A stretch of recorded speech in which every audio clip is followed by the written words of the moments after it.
கடந்த வீடியோவில் சொன்ன மாதிரி வணக்கம் நண்பர்களே. இந்த சூலூர்பேட்டை கதையை ரொம்ப இன்ட்ரெஸ்ட்டாக பார்க்கலாம். நான் நிறைய ஊருக்கு வழக்கு நடத்துறதுக்காக நிறைய வெளியூர்களுக்கு நிறைய போவேன். நான் பேஸ் ஃபினான்ஸ் கம்பெனிஸ்ன்றதால நிறைய வெளியூர்கள் நிறைய வரும். நிறைய நார்த் இந்தியன் பீப்புள்ஸுக்கு நான் நிறைய நடத்துகிறோம். இப்போ இங்கே சவுக்கரப்பேட்டை இருக்கிற செட் என்ன பண்ணுவார், பாம்பேயில் ஒரு இடம் வச்சுருப்பார். அங்கே ஒரு டிஸ்பியூட் வந்துடும், சார் கொஞ்சம் பார்த்து கொடுங்க சார். ஓகே, தாராளமாக போகிறோம், எனக்கு ஒன்றும் நமக்குன்னாப்பா, வக்கீல் எங்கே வேணாலும் போகலாம். நல்லா தெரிஞ்சுங்க, இளம் வாழ்க்கை நல்லா தெரிஞ்சுக்கணும். நீ இங்கே இந்தியாவில் எந்த கோர்ட்டில் வேணும் ப்ராக்டிஸ் பண்ணுவோம், அதான் ரைட் டு ப்ராக்டிஸ், சரியா? இப்போ பாம்பேயில் போவோம், எல்லா ஊருக்கும் போயிருக்கோம், எல்லா ஊரும் சுற்றுவோம். டெல்லி, கல்கட்டா, பெங்களூர், தமிழ்நாட்டை ஒரு ஊர் விடாமல் சுற்றிருக்கிறோம், எல்லா ஊரும் சுற்றிட்டோம். இப்போ அந்த சூலூர்பேட்டை கதையை சொல்கிறேன். அதான் நிறைய ஊருங்களில் நிறைய சுவையான நிகழ்ச்சிகள் எல்லாம் நடந்திருக்குது. எப்படின்னா, அந்த சூலூர்பேட்டைக்கு ஒரு ரிட்டர்ன் ஆஃப் ப்ராப்பர்ட்டி ஒரு லாரிக்கு போகிறோம். நான் ஆன்பிகாக ஃபைனான்சியர் போகிறேன். ஃபைனான்சியர் தரப்பாக ஒரு பென்ஷன் பண்ணுறேன். நான் போகிறேன். அந்த வண்டி ஆக்சுவலாக இல்லை. அவன் ரெஜிஸ்டர்டு ஓனர் இருக்கான்ல, அவன் அதை ஆர்டர் ஆகிட்டு இருக்குது, எடுத்துகிட்டு இருக்கிறாங்க. நான் பாட்டிக்கும் போயிட்டு அதை செக் பண்ணாமல் ஃபைனான்ஸ் கம்பெனி சார்பாக போட்டு எனக்கு கொடுங்கன்னு. அப்போ ஜட்ஜி சொல்கிறாரு, இந்த மாதிரி வண்டி இல்லைங்க, இருந்தது, நாங்கள் கொடுத்துட்டோம். நீங்கள் நீங்கள் அந்த வண்டியை அவங்ககிட்ட தான் நீங்கள் எடுக்கணும். ஏன்னா கோர்ட்டுக்கிட்ட இருந்த வண்டியை அவங்ககிட்ட ஒப்படைச்சாச்சு. ஸோ ஆர்டரை பொறுத்துக்கு என்கிட்ட வண்டி இல்லை. சரிங்க, எனக்கு ரிட்டர்ன் போடுங்க அந்த அப்ளிகேஷனை. நான் இதை செக் பண்ணாமல் உங்கள்கிட்ட ரிட்டர்ன் ஆஃப் ப்ராப்பர்ட்டி கேட்டேன். அந்த வண்டியை இந்த பென்ஷனை நீங்கள் ரிட்டர்ன் போடுங்கன்னு சொல்கிறேன். சரின்னு சொல்லிட்டு ஜட்ஜும் ரிட்டர்ன் போடுறாரு. ஸோ இந்த மாதிரி ஒரு சூழ்நிலை நான் என்ன பண்ணணும் அப்படின்னா, ஃபைனான்சியர் அந்த வண்டியை அவங்ககிட்ட எடுப்பான். இல்லைன்னா ஆர்பிட்ரேஷனில் செக்ஷன் 9 போயிட்டு ஒரு வாரண்ட்டை வாங்கி அட்வொகேட் கமிஷன் மூலமாக அதை எடுப்பாங்க. சரி, அது எப்படி எடுக்கிறதுன்ற விஷயம் இன்னொரு வீடியோவில் பார்க்கலாம். இதில் சொல்ல அந்த சுவையான சமாச்சாரம், சூலூர்பேட்டில் அந்த லஞ்சம் பற்றி பேசுகிறது தான்.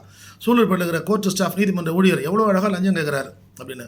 அது சின்ன ஊர், சின்ன ஒரு மேஜிஸ்ட்ரேட்டும் ஒரு முனிசிஃபும் சேர்ந்து ஒரு சின்ன கோர்ட்டு சூலூர்பேட்டில் இருக்கிற JM cum DM, judicial magistrate cum district munsif அப்படின்னு ஒரு சின்ன ஊர்.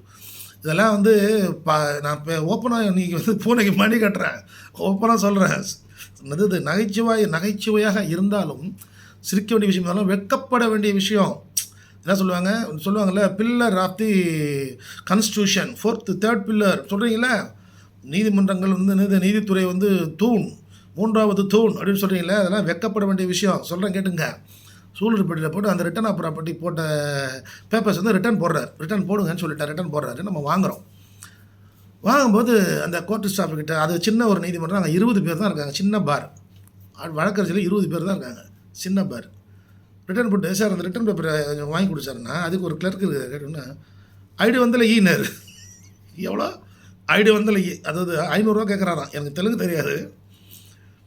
ஐடி ஈனர் எதுக்கு சார்னா, ஈபா சட்டை பிடிச்சிட்டேன்.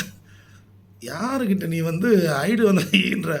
நானே மகன் மெட்ராஸ்லேருந்து இவ்வளோ தூரம் லொகுன்னு ஒரு ரிட்டர்ன் ஆஃப் ப்ராப்பர்ட்டி போட்டு ப்ராப்பர்ட்டி ஆர்டர் கிடைக்காம போயிடுச்சே, அலைச்சல் ஆயிடுச்சே, அவன் எடுத்துட்டானே, இப்போ அடுத்தது போகணுமே அப்படின்னு நானே வேதனையில் இருக்கிறேன். நீ என்னடனா ஏன் ஐடி ஈயானு சட்டை பிடிச்சிட்டு வா ஜட்ஜிட்ட போகலாம், வா நீ வாயா அடுத்த இடத்துல வலிச்சு போயிட்டான், வா போகலான்னா.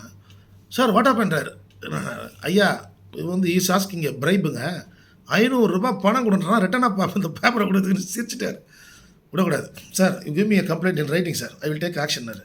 இல்லை வேணாங்க, நம்ம மற்ற அட்வொகேட்ஸ்லாம் வந்துட்டாங்க. இது நடந்து சுமார் 10 வருடங்களுக்கு முன்னாடி மற்ற அட்வொகேட்ஸ்லாம் வந்துட்ட உடனே, சார் இவன் இப்படி தான் சார் எங்களை சாவடிக்கிறான் சார். ஏன்னா நாங்கள் இதே ஊர், இதில் நல்ல மெசேஜும் அட்வொகேட்ஸ் இருக்குது. நாங்கள் இதில் இதே ஊர், வேறு வழியெல்லாம் இவன் கேட்கறதுக்கெல்லாம் துட்டை கொடுத்து வேலை நடக்கணுமேனு காசு கொடுத்து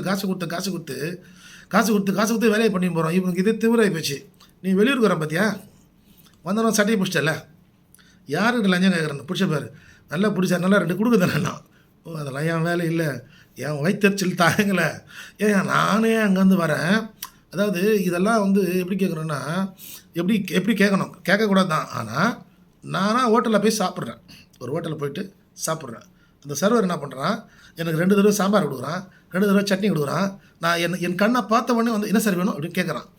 அப்படி கேட்குறவனுக்கு உங்களுக்கு நல்ல சர்வீஸ் கொடுக்கும்போது நான் அவனுடைய சர்வீஸில் மனம் மகிழ்கிறேன், உச்சி குளிர்ந்து அவனுக்கு ஒரு 20 ரூபா பில்லு கொடுக்கும்போது ஒரு டிப்ஸ் கொடுக்குறேன். It is called a tips. அந்த சர்வீஸில் நான் மகிழ வேண்டும். நானே அங்கேருந்து வைத்தியசாலை வரேன், நீ சம்பளம் வாங்குற, உனக்கு எல்லாம் இருக்குது இல்லையா? எங்களுக்கு வந்து அந்த ஃபீஸ் மட்டும்தான்.